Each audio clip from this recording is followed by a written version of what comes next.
Bonjour à tous et bienvenue à la webconférence Apsis Cyborg sur les nouveautés de la DSN et la DOETH.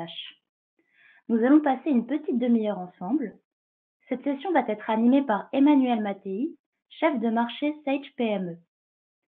Tout au long de cette session, vous pourrez poser vos questions sur le bandeau qui se trouve à droite de votre écran. Nous y reviendrons en fin de conférence. Bonjour Emmanuel. Bonjour Léa, bonjour à tous. Merci Léa. Et donc, je vous propose de démarrer tout de suite sur ce sujet de l'obligation d'emploi des travailleurs handicapés. Vous devez normalement voir mon écran, c'est parfait. Et donc, en complément de notre message que vous avez reçu par mail et d'un certain nombre d'informations que nous vous avons déjà partagées au sujet de cette OETH, je vous propose de rentrer tout de suite dans le vif du sujet et de s'attacher aux spécificités de l'année 2021.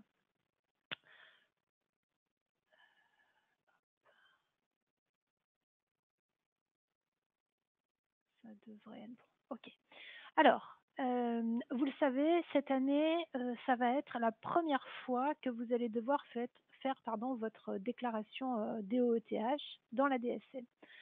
Et ce, dans la DSN du mois de mai 2021, qui est donc éligible entre le 5 et le 15 juin, selon vos spécificités.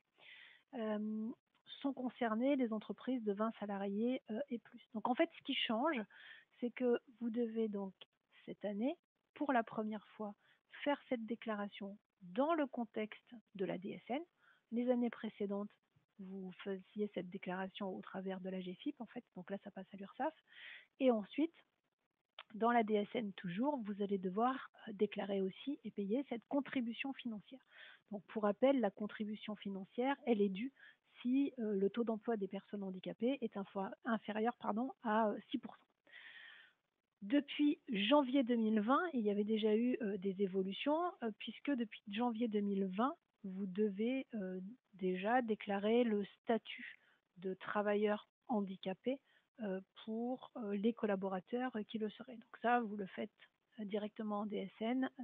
Je vous ai remis dans cette slide le numéro de la fiche d'aide de la base de connaissances de Sage. Et normalement, tous ces sujets-là, c'est des choses que vous avez vues en tout cas sur la DSN de l'année d'avant, puisque donc c'était depuis janvier 2020. Hein. Donc, nous, on va s'attacher cet après-midi donc à tout ce qui concerne la DSN. Hop, pardon. Alors, vous avez normalement reçu de la part de l'URSSAF une notification qui précisait les effectifs des travailleurs handicapés au cours de l'année 2020.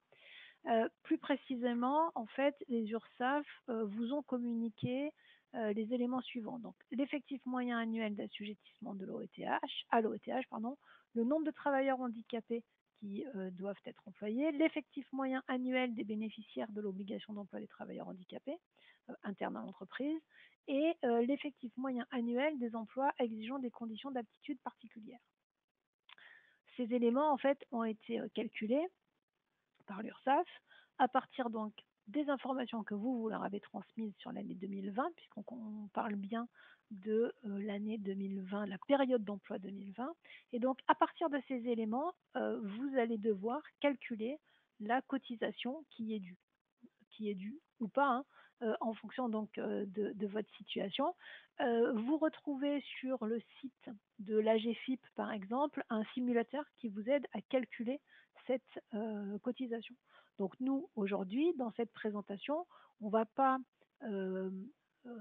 s'attacher au sujet du calcul de la cotisation, puisque ça, c'est quelque chose que vous avez l'habitude de faire. Peut-être que c'est quelque chose qui était fait plutôt au service comptabilité jusqu'à présent, mais en tout cas, ce calcul, c'est quelque chose que vous avez l'habitude de faire au niveau de l'entreprise. Ce qui change cette année, j'insiste, c'est vraiment les modalités déclaratives. Donc nous, on va passer un peu de temps pour vous accompagner sur la façon dont il va falloir saisir ces informations à l'intérieur de Sage DS.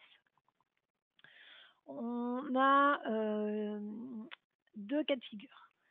avant de rentrer dans le vif du sujet de la saisie dans cette HDS, vous avez potentiellement deux cas de situation. Donc, soit votre entreprise respecte l'obligation d'emploi des travailleurs handicapés, et dans ce cas-là, pas de contribution à payer, et il faudra faire une déclaration dans la DSN uniquement si vous êtes assujetti à un accord agréé. Et dans ce cas-là, il faudra compléter les blocs 13 et ou 82. On va le regarder tout à l'heure. En revanche, si votre entreprise ne respecte pas l'obligation d'emploi de travailleurs handicapés, dans ce cas-là, les fameux 6%, hein, dans ce cas-là, il y a bien une contribution qui doit être payée, et il faudra faire une déclaration DSN pour un seul des établissements, même si vous en avez plusieurs, c'est un seul des établissements qui va porter cette déclaration. Et dans ce cas-là, il faudra qu'on alimente les blocs 13, 23 et 82.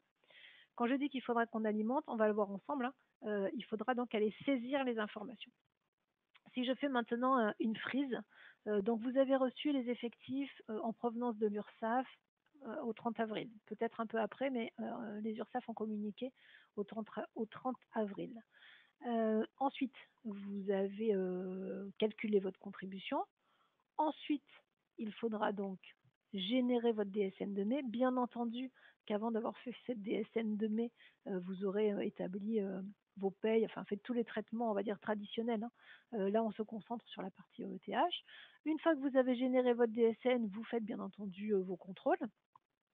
Ensuite, vous viendrez saisir les éléments spécifiques à l'OETH dont on va parler dans un instant.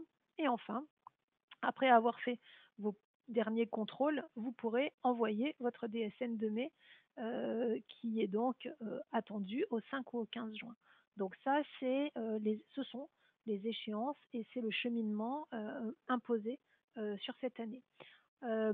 Exceptionnellement, il y a eu une communication de l'URSSAF ces derniers jours qui présente et confirme une tolérance sur l'envoi d'une DSN en juin, c'est-à-dire avec échéance au 5 ou au 15 juillet. Je ne saurais trop vous recommander de vous y atteler dès la DSN du mois de mai, mais en tout cas, il y a effectivement confirmation de cette tolérance exceptionnelle pour le mois de juin. Donc du coup, voilà pour les dernières informations. Également, je me suis permis de vous rappeler ici quelques liens utiles et quelques sources qui vous permettront de collecter des informations si vous en avez besoin. Je suis moi-même allée chercher pas mal d'informations sur ces différents sites, mais vous verrez, il y a des choses qui sont plutôt très bien faites. Donc ça vous permet de récupérer tous les éléments, le simulateur de la GFIP par exemple, des éléments sur Net Entreprise pour les modalités déclaratives, un guide ETH sur le portail de l'URSSAF qui est particulièrement intéressant. Bon, en tout cas, j'ai synthétisé ici quelques-uns des liens qui me semblaient utiles. Rentrons maintenant dans le vif du sujet des modalités déclaratives dans cette HDS. Donc en fait, il va y avoir trois étapes. Donc j'insiste, cette contribution annuelle, vous allez devoir la déclarer sur un seul établissement, hein, même si vous avez plusieurs établissements. J'aurais tendance à dire que vous prenez l'établissement principal. Et ensuite, il va falloir renseigner des informations à trois niveaux. D'abord, dans l'onglet déclaration, pour renseigner le bloc 13, on va y revenir. Ensuite, dans l'onglet établissement, sur le bloc 82. Et enfin, sur la partie versement et cotisation, ou cotisation et versement, c'est la partie, le bloc 23. Donc, on va rentrer maintenant dans le détail de chacune des étapes. D'abord, sur la partie, l'étape numéro 1. Donc, une fois que vous aurez généré votre DSN du mois de mai, vous devez entrer dans votre déclaration et compléter les informations du bloc complément au ETH qui est cerclé ici en rouge, enfin encadré en rouge. Et donc, sont attendus ici les éléments relatifs à l'accord et le nombre de salariés externes, etc. Donc ça, cette zone-là ne doit être alimentée que si vous avez un accord agréé. Sinon, on passe à l'étape suivante. Et là, pour le coup, c'est l'étape de saisie manuelle des cotisations établissements. Donc en fait, on va venir saisir le montant de la cotisation. Donc vous allez dans votre DSN, vous allez dans la partie cotisation établissement, dans la liste des cotisations établissement, vous allez pouvoir rajouter donc un élément et vous allez venir saisir ici sur la déclaration du mois de mai, j'ai fait en mars, sur la caisse URSSAF, un code 68 qui correspond donc à la contribution. Ce code 68 alimentera lui-même tout seul le fameux bloc S21G0082002. Les périodes, donc c'est l'année 2020, et la périodicité est annuelle. Donc, vous allez saisir ici le montant de la cotisation. Dans le cas où vous êtes assujetti à un accord d'entreprise, ce montant peut être à zéro. Bon, nous, on prend un exemple de 3 000 € par exemple de cotisation. Une fois que vous avez fait cette saisie sur ce code 68, vous actualisez votre DSN et vous revenez dans votre DSN pour vérifier donc dans la partie cotisation établissement que l'information a bien été remontée et donc j'ai bien mes 3 000 € sur le code 68 pour la contribution, le montant pardon, de la contribution au ETH réel due sur la période de 2020. Ça, c'est la première étape. Ensuite, l'étape suivante, c'est de renouveler exactement la même opération pour les autres informations qui doivent être saisies, à savoir la contribution au ETH brut avant déduction, la contribution au ETH net avant écrêtement et la contribution au ETH net après écrêtement. Tous ces éléments, encore une fois, hein, sont très détaillés dans le guide au ETH que vous retrouvez sur l'URSSAF, par exemple. Donc, ces informations-là, vous n'avez qu'à les saisir dans la liste des cotisations établissements. Je vous rappelle, hein, on clique sur le petit plus pour créer une ligne, on vient saisir les éléments et à chaque fois, donc, on met le code qui correspond à chacun des montants. Donc là, on se retrouve en fait avec 65, 66, 67, 68 et les différents montants correspondants. Comme tout à l'heure, une fois qu'on a fait cette manipulation, on actualise les informations et on vient vérifier dans le bloc établissement, dans les cotisations établissement, que les informations sont bien remontées. Donc là, c'était le cas. Il y a une zone qui s'appelle référence réglementaire. Cette zone, référence réglementaire, il y a deux cas de figure. Si vous avez un accord agréé, dans ce cas-là, vous devez venir saisir le code à cet endroit. Sinon, c'est l'URSSAF, le SIRET qui remontera automatiquement. Donc, mes 4 codes avec les 4 montants et le SIRET de l'établissement. Donc là, on a fini pour cette première partie saisie des montants. La dernière partie concerne la partie cotisation et versement. Alors, petite information, si vous êtes soumis ou affilié à la MSA, il n'est pas nécessaire d'actualiser la partie versement. A priori, elle se mettra à jour toute seule. Je vous invite quand même à le contrôler.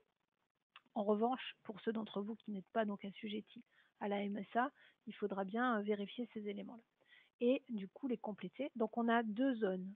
Vous savez, dans votre DSN, ici, on retrouve l'onglet cotisation et à gauche après, on aura l'onglet versement.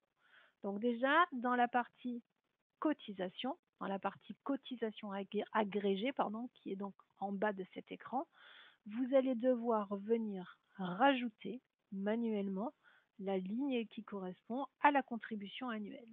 Donc pour ce faire, vous cliquez sur le petit bouton plus dans cotisation agrégée,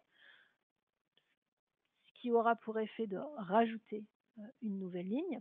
Et là, vous allez venir saisir pour le CTP 730 avec le qualifiant 920 le montant que vous avez déjà saisi dans la partie précédente, sur la partie établissement, sur le code 68. Donc moi, je vous rappelle, j'avais mis 3 000 euros. Donc je viens le saisir ici. Et dans la partie haute, on vient modifier le montant du versement en tenant compte de cette contribution complémentaire.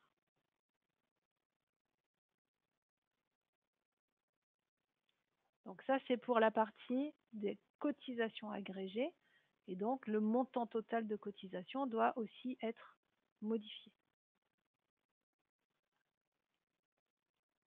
Enfin,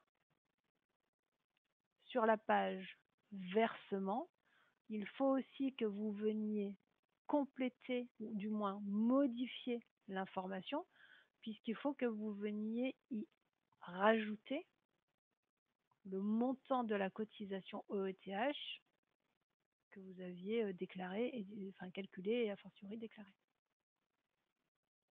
Donc, d'abord dans la partie cotisation, je reviens sur la page d'avant, d'abord dans la partie cotisation avec le CTP 730, le qualifiant 920, le montant de la contribution, la partie haute de l'écran avec le montant total des cotisations et ensuite la page versement dans laquelle vous rajoutez donc le montant de la contribution. Donc voilà en fait les éléments qu'il faut saisir pour pouvoir déclarer votre cotisation et votre contribution. Donc ça, j'allais dire c'est tout, hein. Tout est là. La complexité, si je peux en trouver une, c'est qu'il faut effectivement faire cette saisie manuelle. Ensuite, il peut y avoir un cas particulier. Donc pour ceux d'entre vous qui êtes assujettis à un accord agréé, il peut y avoir le cas suivant. Donc si vous avez un accord agréé et que vous avez été notifié d'un versement pour des dépenses non réalisées, dans ce cas-là, il faudra procéder au paiement et il faudra déclarer ces informations dans la DSN le mois qui suit la notification. Donc, pour ce faire, le principe est très proche en fait de ce qu'on a vu sur les étapes précédentes. Donc, on va rentrer dans la DSN, on va venir aller dans les cotisations établissements et sur ces cotisations établissements, on viendra rajouter une ligne et cette fois-ci, le code qui doit être utilisé, c'est non plus 65, 66, 67, 68, c'est le code 69 qui nous permettra donc de matérialiser cette notion particulière. Dans mon exemple, j'ai rajouté ce code 69 aux 4 autres. C'est pas évident, on est d'accord que ça tombe le même mois, hein. Donc, mais là, je suis venue rajouter cette information. Exactement selon la même logique. On actualise la déclaration en prenant les mêmes précautions que d'habitude hein, quand vous actualisez une DSN. Vous donc vérifiez que l'information remonte bien correctement et qu'on retrouve bien dans la partie cotisation établissement le code 69 avec les dépenses OETH qui sont prévues par l'accord et qui ont été non réalisées. Et enfin, il convient de venir intervenir au niveau des cotisations et du versement pour pouvoir saisir les éléments. Donc, comme tout à l'heure, dans la partie cotisation agrégée, le CTP, c'est 740 cette fois, avec le qualifiant 920 et l'assiette, c'est le montant qu'on avait saisi. Pensez à rectifier le montant total des cotisations. Et même chose pour la partie versement, dans lequel il faut réintégrer le montant de la déclaration. Donc voilà ce sujet de l'OETH. Donc la spécificité cette année, hein, c'est surtout les modalités déclaratives dans le contexte de la DSC. Donc, vous le savez, on vous l'a déjà partagé. On a fait quelques tutoriels qu'on vous remettra dans cette présentation si vous voulez et qui sont présents sur notre chaîne YouTube que vous pouvez retrouver. Cette présentation, de toute façon, est enregistrée. Vous pourrez la retrouver également. Et puis, on peut, si vous le souhaitez, réaliser un accompagnement personnalisé euh, en faisant avec vous sur une de vos sociétés les saisies pour vous accompagner à ces saisies. Vous pouvez retrouver les informations ou saisir directement la demande d'accompagnement sur votre espace client. Sinon, vous pouvez nous contacter directement sur notre site ou à l'adresse MyApsysCyborg. Merci Emmanuel. Merci à tous de nous avoir suivis. Vous pouvez retrouver les sujets de nos prochaines conférences web directement sur notre site apsyscyborg.com. Bonne journée à tous et à bientôt. Merci, au revoir.